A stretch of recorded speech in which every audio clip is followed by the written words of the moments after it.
Hi. Hi, sis. Hi. Oh, Hi. goody, goody. Goody, goody. Here we are again. And we're on section 12. What is the ego? There's a Do loaded question. Yeah. you think we've got enough material to support this?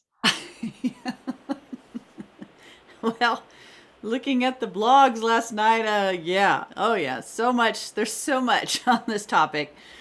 But let's dive in and flesh it out and see where we go. Good. Yeah. Do you want to read this, sis? Take it away. No, you read it, sis. Okay. I mean, I think we're going to go backwards and forwards on this. There's just so Definitely. much in it, right? Yeah. Yeah? Yes. Okay. So we're coming together and joining in deep gratitude. Thank you. Thank you. By the way, if you hear background noise, it's rain. So please forgive any interference in my super speaker, super microphone. All right. What is the ego? The ego is idolatry, the sign of limited and separated self, born in a body, doomed to suffer, and to end its life in death. It is the will that sees the will of God as enemy and takes a form in which it, the will of God, is denied.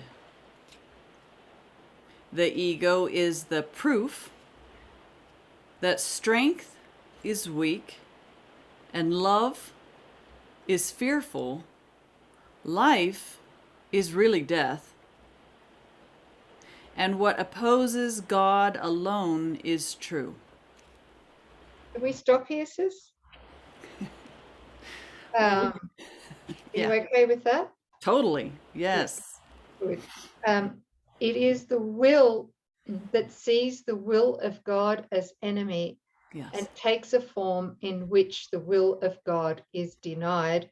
I Yes. would like to just unpack that briefly here. Mm-hmm.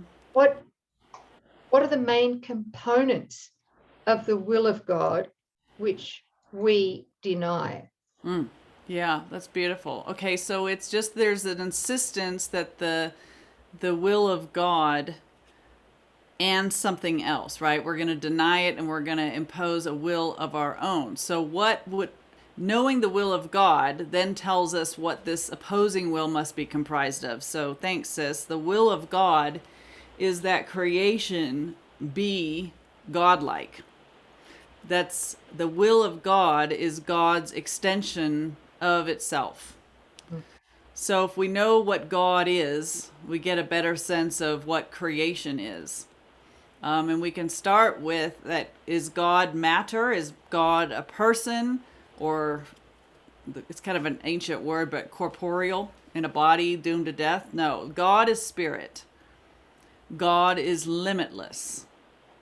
God is infinite. God is omnipresent, fills all space, without beginning, without ending. Another term for God is omnipotent, meaning God's all the power that there is, not a power over something.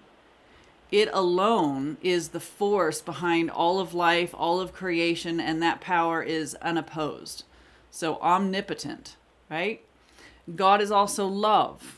So love requires relationship in order to experience itself. So this is why God creates through extension. God is also mind or wisdom, knowledge. And so the way that mind creates is through the establishment of ideas in the mind of God. So all of creation is an idea in the mind of God, spiritual substance, eternal life, created by love to extend love. And that's just a sketch, Yeah, touching maybe the outer edges of what God is, but the but most it's that our mind can wrap around. right. And I mean, Mm-hmm. again, coming back to the practical, Mm-hmm. gives me peace. It's infinite innocence. I Mm-hmm. mean, incorruptible innocence. Yes. And it's infinite safety, infinite security, all of these things that we say we want here in the dream of ego. Right. But what he's saying, what Jesus is saying in this piece we just read, was that we're actively denying Yes. all of these, these divine components of God. We are his son, which means wrapped up in all of that, we're denying our true will. Yes. And we're denying our true identity. Mm-hmm. And along with that is our divine inheritance. We're denying it. Mm-hmm. No guilt. Don't feel bad about it. Yeah.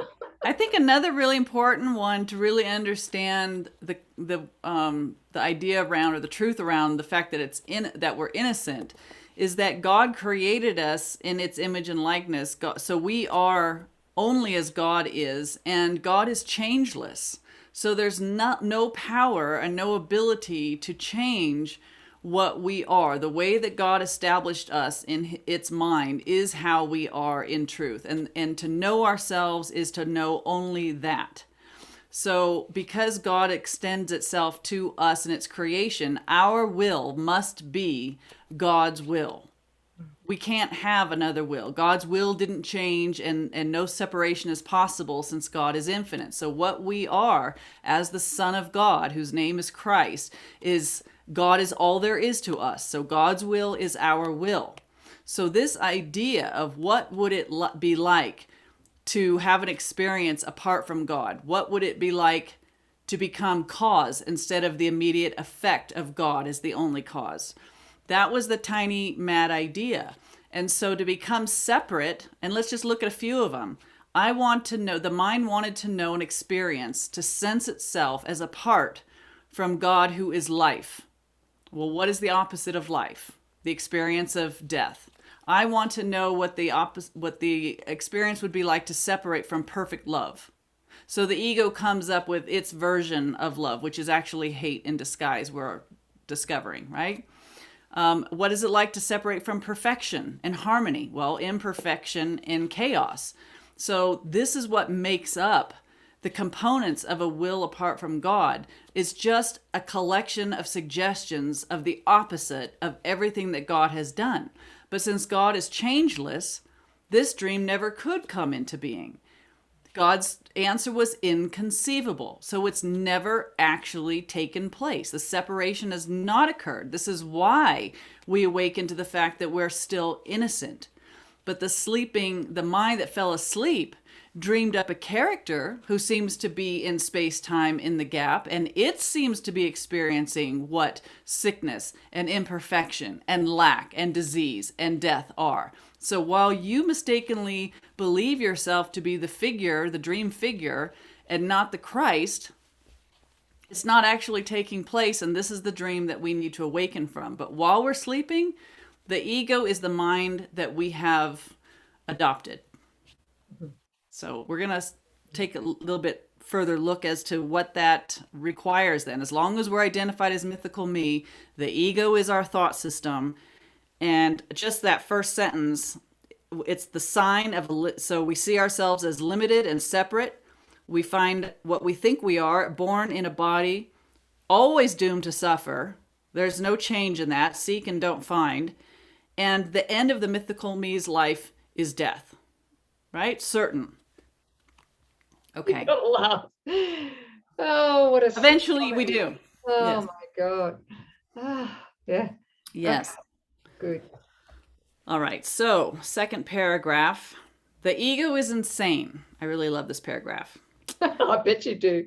Because look, let's just take these little bits, chunks apart and see why it never occurred. Because the ego is insane. In fear, the ego stands beyond everywhere. Okay. Wow. So it's this insistence that there's a standpoint to experience yourself beyond everywhere. God is everywhere. So if we carved out something else besides the will of God, we would have to first accept that there's a standpoint beyond infinity that somehow came into being. All right? apart from all. How can you be apart from all? All is all in all. In separation from the infinite. So he's really showing us why God's answer was, where are you going to go? How are you going to do this? I am all in all. I am the infinite. I am changeless, Alpha and Omega. There's no place to carve out the gap. Okay? In its insanity, it, the ego, thinks it has become a victor over God himself. And in its terrible autonomy, it sees, quote, sees the will of God has been destroyed. Okay, where is it seeing this? In the gap. When did the gap become real? Never, because there's no place in the allness of God where time, space could be, there's no place we could open up a gap where God is not. So that's where we see, that's where we see evidence of separation as suffering, conflict, death. Yeah, that's the gap right there. And that's what we see, and we see it. Well, of course, we believe it. Right? Yeah, and we all dance around because every single death of every mythical me is the proof that death has overcome life. So in this land of fantasy, the ego walks around touting itself as more powerful than God. Look, I have killed the Son of God. Well, if this was the Son of God, it might have something to say, right? But we know that this is the pure illusion in a sleeping mind. Okay, so it dreams of punishment and trembles at the figures in its dreams, its enemies who seek to murder it before it can ensure its safety by attacking them, right? So that is the dream of separation right there. Attack and murder. And take out your brother before he takes you out. All right. So now he brings some reasoning back in. The Son of God, our true identity, is egoless. What can he know of madness and the death of God when he abides in him, when the Son of God abides in God? What can he know of these things? What can he know of sorrow and of suffering when he lives in eternal joy?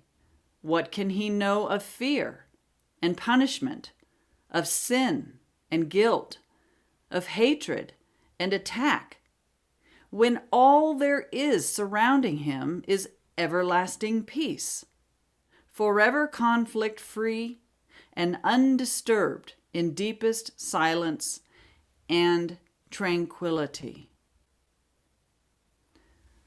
So you know that if Jesus is saying that that's our natural state and where we really are, then we can't possibly be mythical me, and this world cannot possibly be our home.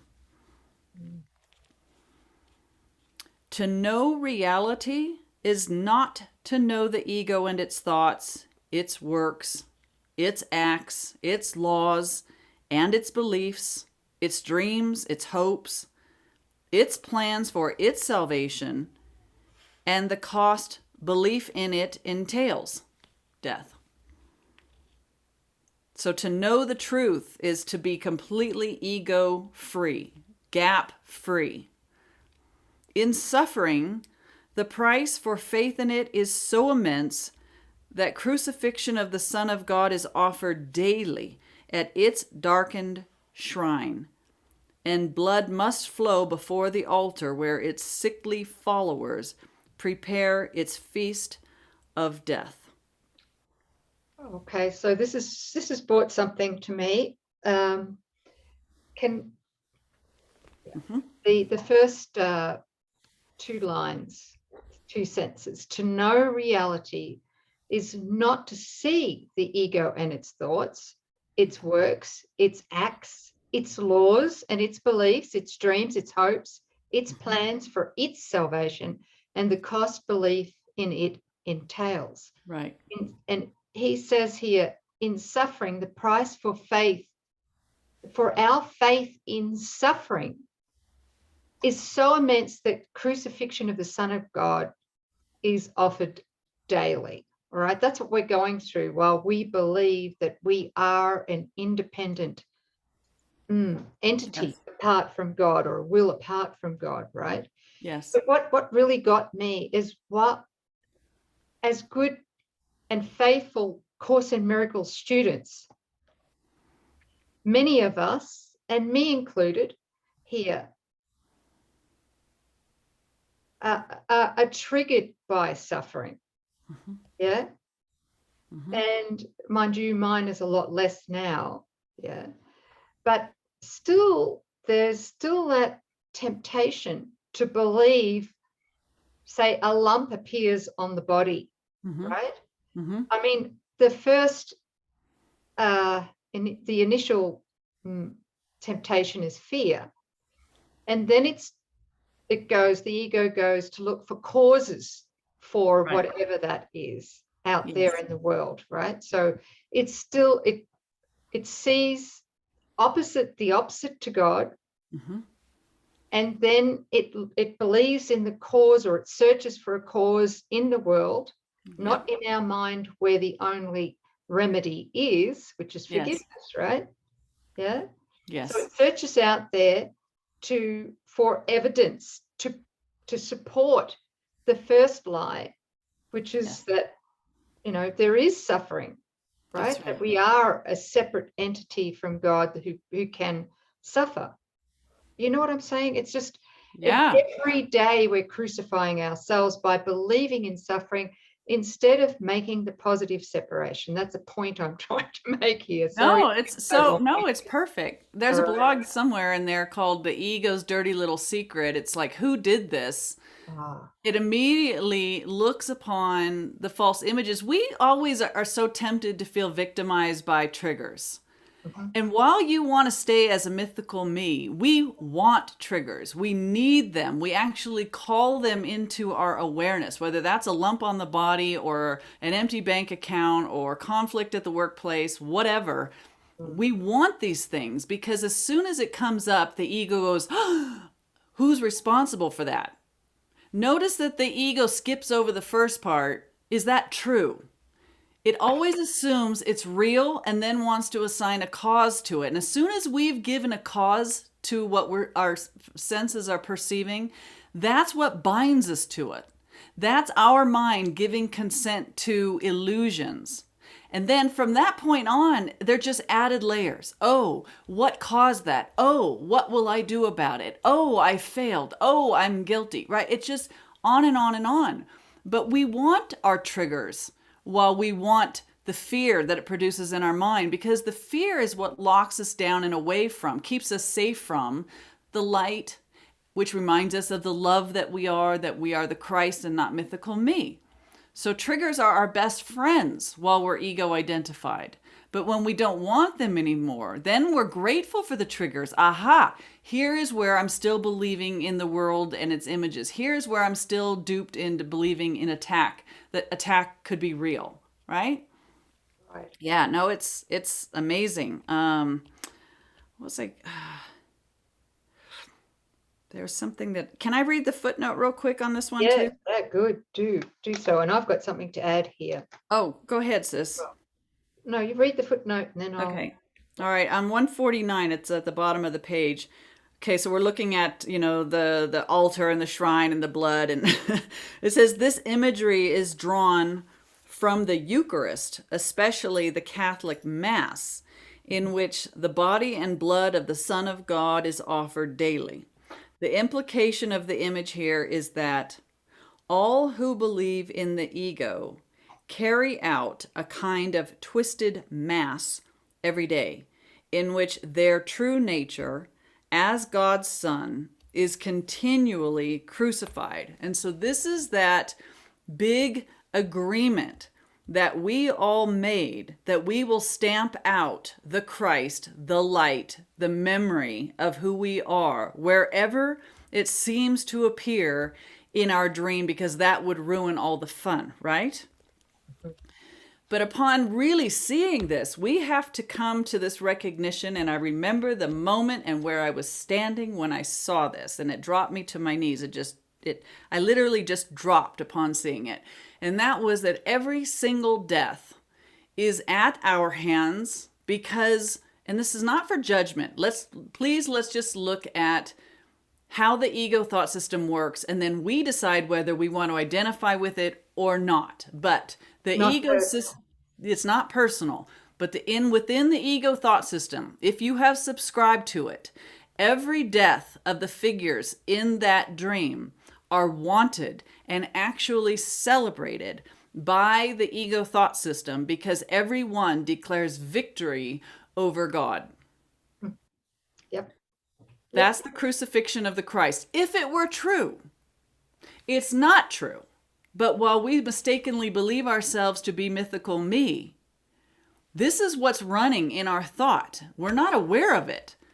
But down in the recesses of the mind, as long as we're subscribing to the ego, everyone's blood, everyone's suffering, every death is at our collective hands because this is what we came up with as an opposite to life eternal, the truth of God.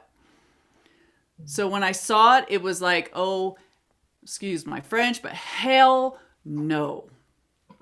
That was such an unplugging, a disinterest. Not that I got it all, but it was a massive defeat of my allegiance to it when I saw it. It's like, so if I'm Coreen, I'm going, yeah, that sounds like a good idea, right? I'm going to be another mind in furtherance of this sick, twisted crucifixion of the Son of God and to try to overthrow the power of God. Thank you. I join you in pulling all plugs out of that. Yeah. Yeah. Yep. So it's really an ego celebration, not the long line of cars off to the cemetery in tears. You guys, we're not pulling any punches here, okay? I know that's not going to set well with a lot, but that's just the way the ego works. It's not good or bad. It's just that's the design of the ego thought system. Okay. Thank you. Yeah. And, what were you going to say, sis? Well, talking about the positive separation before, right? Jesus speaks about forgiveness, and this is why we need to make that positive separation.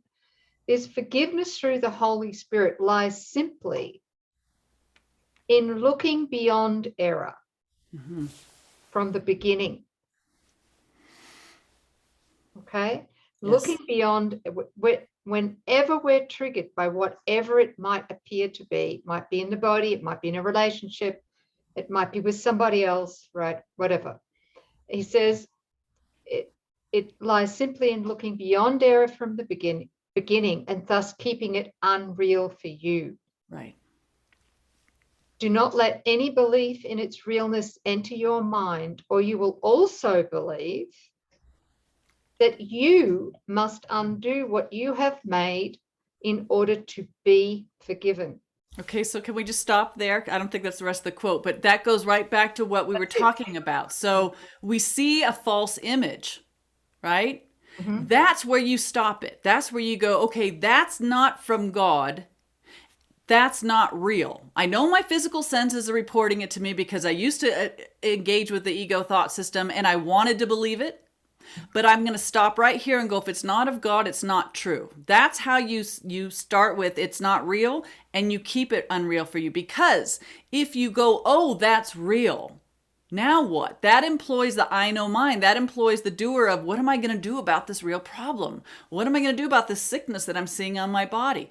And you're going to feel responsible for saving the same self that's looking at it and making real. Because they're one. They're the same false identity apart from God, right? So the what it's seeing, the one that's seeing it, what it's seeing, the one that wants to fix it, the doer, right? And the one that feels guilt is all the same. That's the ego. That's the ego thought system right there in a nutshell. So we are to be present with Holy Spirit to catch it at the gate. If it's not reflecting God, what God is changeless, God is good, God is love, you know, God, if it's not incorruptible, it's not of God. And so that's the line of, am I dealing with reality or not? Can it be shared? There's another one. If it can be shared, it's true. So if it's in the form of matter or limitation, it's not of God. It's not real. And that's as far as we need to go. Be the doorkeeper. Well, we have to be, Yes. you know, because, and, you know, when I did this, and I've said it before for 20 years or more, or whatever it was with the course, is that, yeah, I practice forgiveness every day. Mm-hmm. But I was forgiving what I had mistakenly believed was real. Yeah. Right. And I didn't have gratitude for the forgiveness either. Right. Yes. So it just, yeah. Anyway. So you didn't pull it back far enough to go, I'm forgiving the idea of the one that's seeing it. Yeah. Okay. Of course, now I do. That's the positive separation. That's it. That's how genius these teachings about this positive separation are. You know, that has to be done, because otherwise mythical me will just come up with, well, I forgave that, but I got this, you know, because the mythical me has no investment in true forgiveness. You have to have triggers. Our daily bread, if you're an ego, is daily triggers. That's what it survives on. Don't know where that came from. Yeah, total drama. Right? Yes. It loves drama. Just for those who've come in recently on these lessons, this particular quote that I read before comes from chapter 9, section 4, paragraph 5 of the text in the FIP version of A Course in Miracles. Yep. So that's why I have it taped to my computer screen. If ever I get a lot of other stuff. Yeah, right. You know, lessons 79 and 80 and lessons 160 also really support this. Yes, one problem, one solution. Yeah. Yeah. I'm feeling to share something with all of you right, Coreen, real quick. But anyway, can I put something in here before we read this last paragraph? Yes. Okay, so come on, you can do this quickly. This whole looping system of the ego. The closed circuit, right? Yes, the ego creates a closed circuit, a looping thought pattern in every one of us that we get caught in because it is so subtle and it's so hidden and so packed with emotions. And so you all have been linking arms with me as I'm going along and seeing, you know, the mind that needed to know, and then the doer, and then I was really watching how the ego was fastening this unfairly treated and a certain kind of tripwire with a certain brother. Okay, so I would do what I thought would get the approval. Then he withholds the approval, and then I get upset and I feel unfairly treated, yada, yada. Okay, so we've seen that, and I have forgiven it. And yet the pattern recently again did its thing. Like I joined with him, the gap was closed, there was tears and hugging, and I felt full of life and, you know, really happy. And then just like all the other times, 4 days later, I felt like there was this gap between us, but I hadn't even spoken to him. I hadn't had any interaction with him. And I thought, oh my God, you know, I had this big old temper tantrum of, I can't win. I cannot get this right. Doesn't matter what I do. I understand now that I can be as shiny and as perfect as possible, and I'll never get his approval. It's not set up to get. And then I was with a sister and she says, now take that in as an I statement. And it was like, I will never get my approval. No matter what I do, it will never pay off. And I saw that and I'm like, oh, so it is the ego that made the setup. It's the ego that's the one that's trying to get the, you know, the payoff. It's the ego that's denying that payoff. And I'm using my brother to play the yang to my yin, right? It's like, so that Coreen can be the striver, the achiever, the one that has to get it right. Then I call a brother in, an innocent brother, and say, you're going to play this part for me, okay? So that I can keep my looping thought system of, I'm never going to get it. I'm never good enough. I don't, you know, I'm shameful. I'm wrong. Whatever, right? And then I saw, well, there is no brother. So this loop, take him out of the picture because he's not really part of this. He's just playing his role for me. This closed circuit loop that's kept me for lifetimes, guys, was shown, bloop, right? And I was sitting there and I'm going, oh, well, this is just the ego's hatred of itself. This is the way that the ego perpetuates its hatred, because it's the opposite of love, right? The perfect love, the antithesis of God as perfect love, is the darkest, nastiest pool of hatred, which Jesus called the circle of fear in the Course in Miracles. Okay, so this is the circle of fear that's been running in this incarnation, right? And I just saw it, and I had a kind of a giggle about it when I saw it, but then the most amazing thing happened. And if I could describe it this way, it's like you've been reading this fantastic novel filled with drama and characters. And the level of self-justification, like the flavors of emotion from that storyline were so great. And then you come to the last page and you're expecting this massive, amazing ending, and it just went flat. Like, I really expected there to be some kind of a celebration, or I told Sis here, a ticker tape parade in my honor, for getting it. And it was just like, it was nothing. I couldn't believe how anticlimactic seeing through the ego thought system was. I've been at this for years, literally years. From my dad to all the male figures to pulling it back, da da da da da da da da da. And you get down to it and you go, really? That's it? Like, it's just like this little soap bubble, pop. And you're going, oh man. So yes, it was nothing. And it worked itself into this enormous thing. And I remember the tenacity of the ego towards the end there, making it about my brother. It had to be him. He was holding out. He knew something, right? He was wrong. And all of that was just so that I didn't see what I just saw. It just flared up on like steroids. And all of that was because it knew I was this close. It was like, hey, don't look there, And then you just see it and you go, okay, that's the ego, and that's how it works. And it snags us into some loop. There's a mental loop going on. And it's so beautiful because after I saw it, I heard two brothers. One was in the manual study group and another one was one of you on our YouTube channel in the chat, describing the angst of, it doesn't matter what I do this and then I feel guilty and then I feel unworthy and then I try this again and I was like, there it is, right? So once you see the loop that you're on, that merry-go-round, okay, this is never going to stop. The only way out of this is up and out. That's not me. That's where I got my freedom. I just realized this is the story of Coreen and I'm not that.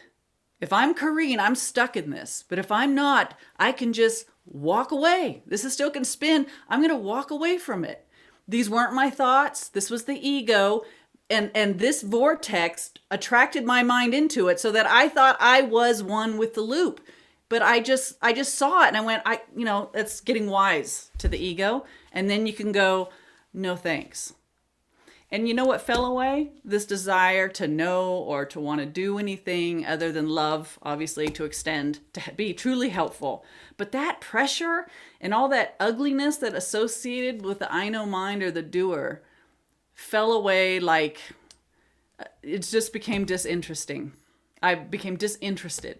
It's the only way I can put it. And this beautiful peace settled in. I know I'm all animated right now, but truly, I am more at peace now than I've ever been. Like, I know that if I need to know something, it will be shown. I don't have to reach. I don't have to strain or stress. Like, whatever I need to do will be shown to me. I just follow his prompt. And he's been doing the healing through me all along, and you've been walking with me through this. So I pray that each one of us give the time and space to our right mind, the Holy Spirit, just to identify what is it, that thing that keeps spinning. And we want this while we want separation. It'll just feed your mind until you go, I'm on to you and I'm done. I pray for your done day. Oh, well, I've got the chills, sis. So that went right through. Thank you. Oh, thank you. Thank you, because as you heal, we all heal with you. Totally. Totally. Yes. There's a massive quickening because of these joinings, and I heal because of our joinings, and I know that. And as I'm healed, you're healed. We're all healed. So, yes. So, yeah. So where's Yeah. the party?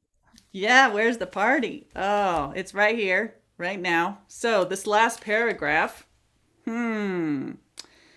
Yet will one lily of forgiveness change the darkness into light, the altar to illusions, to the shrine of life itself. And peace will be restored forever to the holy minds which God created as his Son, his dwelling place, his joy, his love, completely his, completely one with him.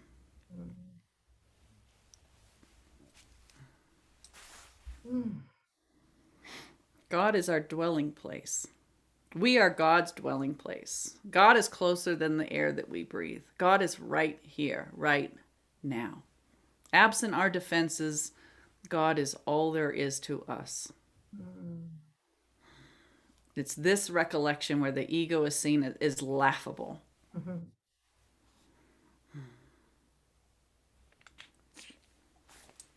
Wow. Could we add that one blog, sis? I know we had some blogs, but could we add that one? It has, Yeah, there's two blogs yeah. that will really deeply support what we've been talking about here. And they will be at the bottom of this lesson. We're also including lesson 331 in here, aren't we? Yeah, we are. Yeah. I Okay. just wanted to mention, Mm, just because you spoke on it directly, I know that we had, okay, so there's a blog called The Ego. I'd start there. okay. That's Yep. really good. And then there's another one that was a two-parter for those that want to put on the scuba tank and do the deep dive. Yep.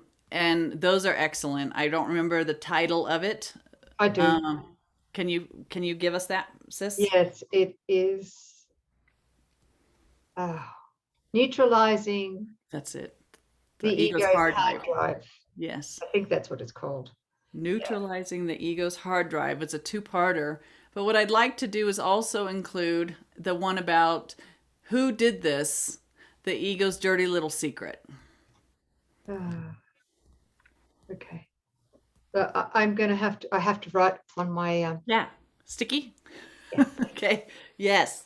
Yeah. Because that's really good. That helps us cut the ego off right at the gate. Awesome. So Awesome. these blogs are well worth your time, and you can read them, print them, or listen to the audio. They're wonderful. Yeah, can't encourage you enough. Yeah. Yep. And so I'll just do that. And so we've got three recommended blogs for you to go through over the next 2 or 3 lessons. Yeah. And yeah, I join you. They're very, very powerful. All 3 of them are powerful. Thank you. You know what I did want to bring up before we actually do?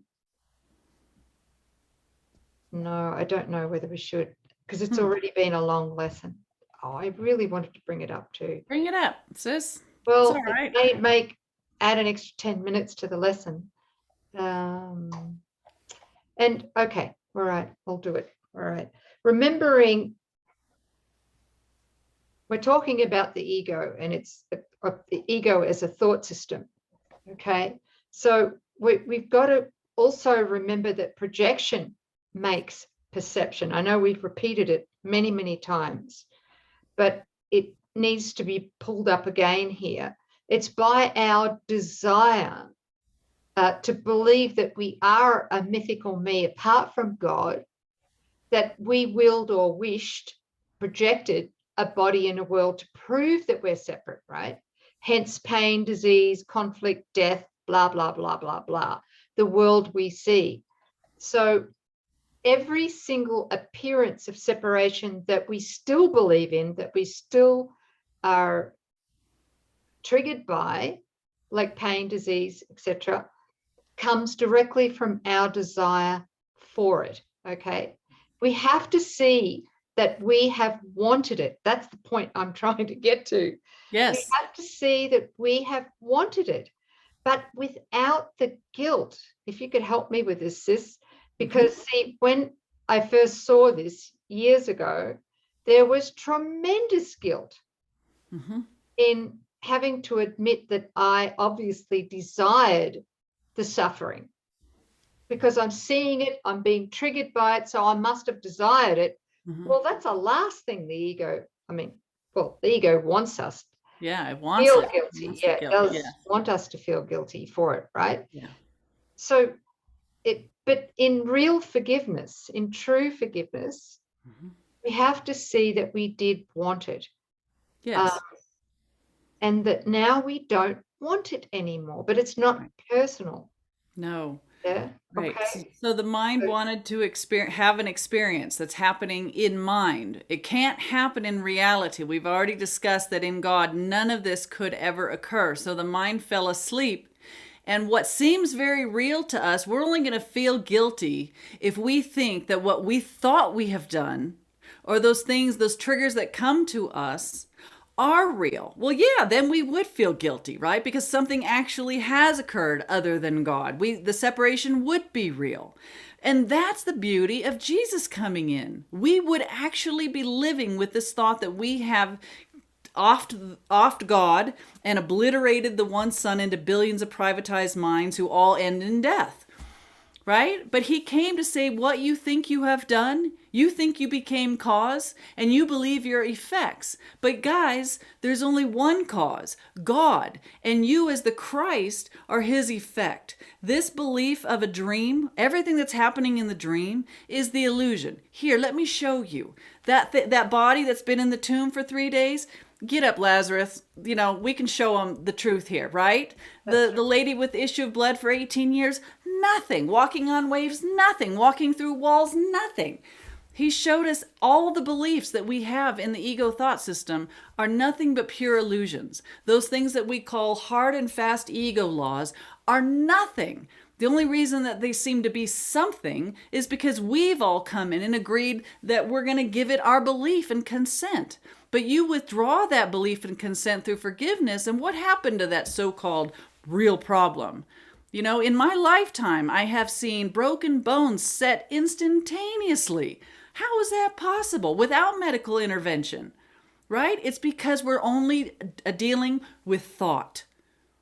And it's not even thought from the mind of God. It's thought in an ego thought system, which is not mind at all. We're playing in illusions. And that's the realization where we can go, no guilt, but I'd like to go back to where the light is, where something real is going on. So I'm just going to forgive it. I'm not forgiving real sin. I'm forgiving the belief that the separation could possibly occur. Thank God it wasn't that God's answer was inconceivable. So let's go home. Let's just forgive this. Say, I want to go where something real is taking place. Beautiful, sis. Yeah. Thank you. No guilt. Yeah, no guilt. No guilt, because that's the ego again. That's right? Thank you, sis. That's great. Yes. All right. So we have a lesson to include here, which is lesson 331. Yeah. Yes. And I'll read that. There is no conflict, for my will is yours. There is no conflict, for my will is yours. How foolish, Father, to believe your Son could cause himself to suffer. Could he make a plan for his damnation and be left without a certain way to his release? You love me, Father. You could never leave me desolate to die within a world of pain and cruelty. How could I think that love has left itself? There is no will except the will of love. Fear is a dream and has no will that can conflict with yours. Conflict is sleep and peace awakening. Death is illusion, life eternal truth. There is no opposition to your will. I'm going to say that one again. There is no opposition to your will. There is no conflict, for my will is yours. Forgiveness shows us that God's will is one and that we share it. Let us look upon the holy sights forgiveness shows today, that we may find the peace of God. Amen.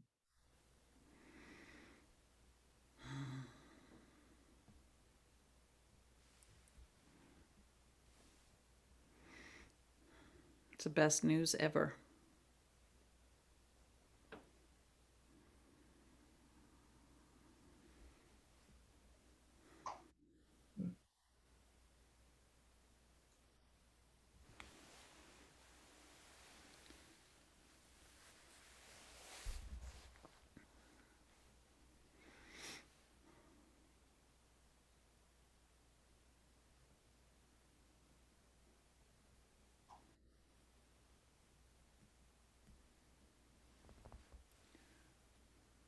So this alleged will apart from God that tries to boast itself and in its arrogance comes up with all kinds of stories and physical so-called sensation, things that we see with our eyes and hear with our ears and feel with our hands. It's all only occurring in a dream that calls itself a will apart from God.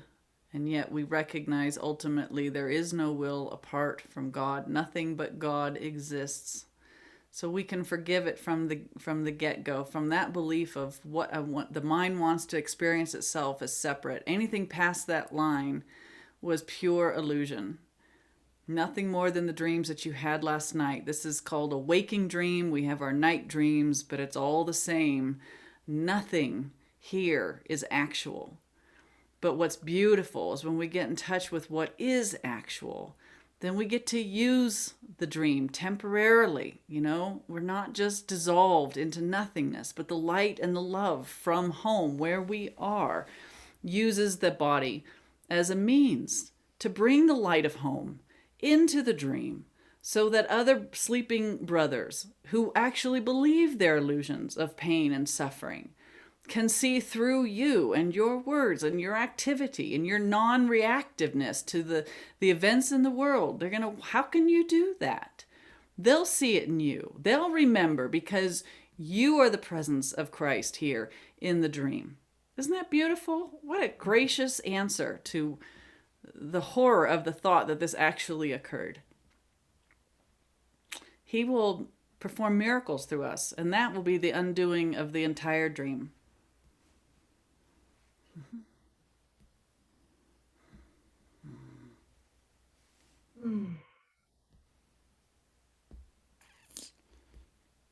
Let us look upon the holy sights forgiveness shows today.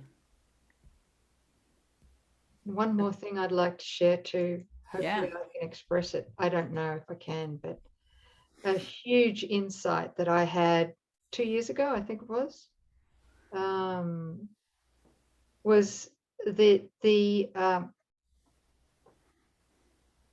was that whenever we're triggered, whenever we're tempted to believe the ego's appearances, in other words, whenever we fall into fear itself and we're tempted to really believe that fear, we are actually believing that we are God's opponent. Yes. I think that's so huge, all right? Because if there's nothing but love, all-encompassing love, with no opposite, that's what God is and that's what his son is, that's what we are, then if I'm fearful, whatever I superficially believe that I'm fearful of is just a smokescreen for what I'm truly fearful of, which is returning Yes. to that love. Yes. So the fear is a smokescreen. All right. Yes. And so while I keep the fear going, while I stoke the fear, I'm really believing that God is my opponent and I am, as mythical me, God's opponent. So it's really every fear is hiding the fact that we are fearful of God, of love, of return. That's it. That's we'd rather maintain the sense of separation than return to the holy self, the Christ. So while we go around saying, I'm afraid and I don't want to be afraid, while you want to be mythical me, you want the fear. It's always the opposite. I want my triggers. I desire the fear.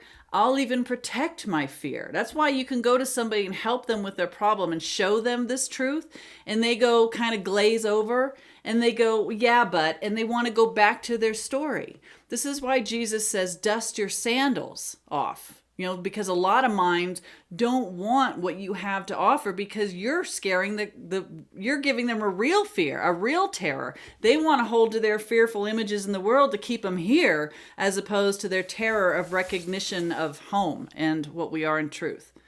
So what's the way past that? The experience is something higher and better, where we will let go of this fear that we have of God. The way to overcome the fear of love is the experience of that love. Then you realize you have nothing to lose, no sacrifice. You remember everything. And so that is what is embodied and practiced through holy relationship. That is bringing the love of God here in a way that you can experience it so that you remember it and go, there's nothing to lose. Now I can let go of my fear. I don't have to protect my fear here. I'm ready to go home to my holy self. Yeah. Yeah, it's a big one, right? Recognizing fear is wanted. Don't mess with my fear. Yeah. It protects the mythical me, right? Yeah, and that's why people would be resistant to healing, right? Yeah. I'd rather have my sickness than the terror of love, of going home to love, the memory of love, capital L. Yeah? Yeah. Yeah, we want our problems. We want the problem. Until we don't. Go on, keep going. Nope, that's it. We want our problems, yeah, to keep the Yes. mythical me going, yeah. Yes. That a quote just popped up here and I want to read it.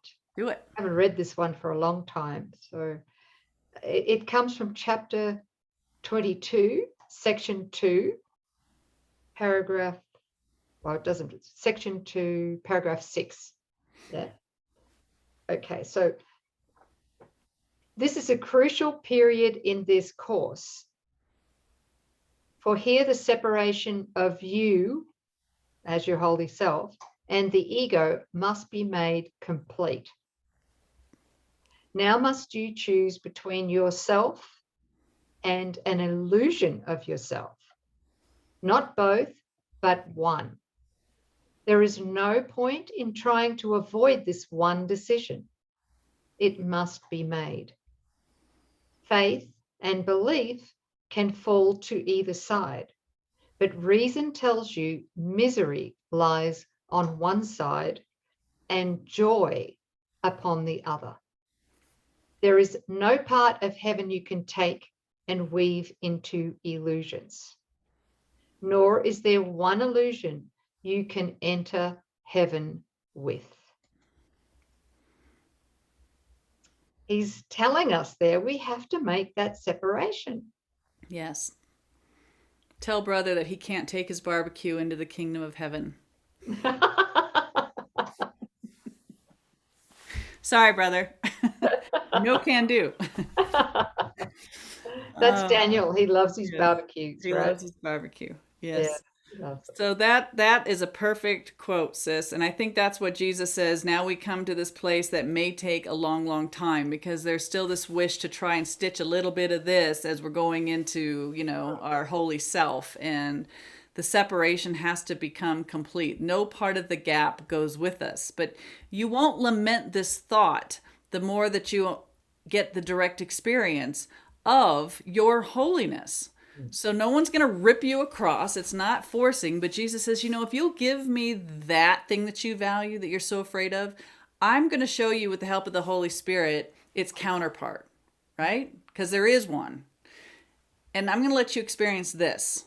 And it's just as effortless as a child given a better upgrade, we just let it go. We don't, it's not a tearing away. It's not a tug of war. It's a voluntary act on our behalf. After we experience the real, then contrast, right? Yeah.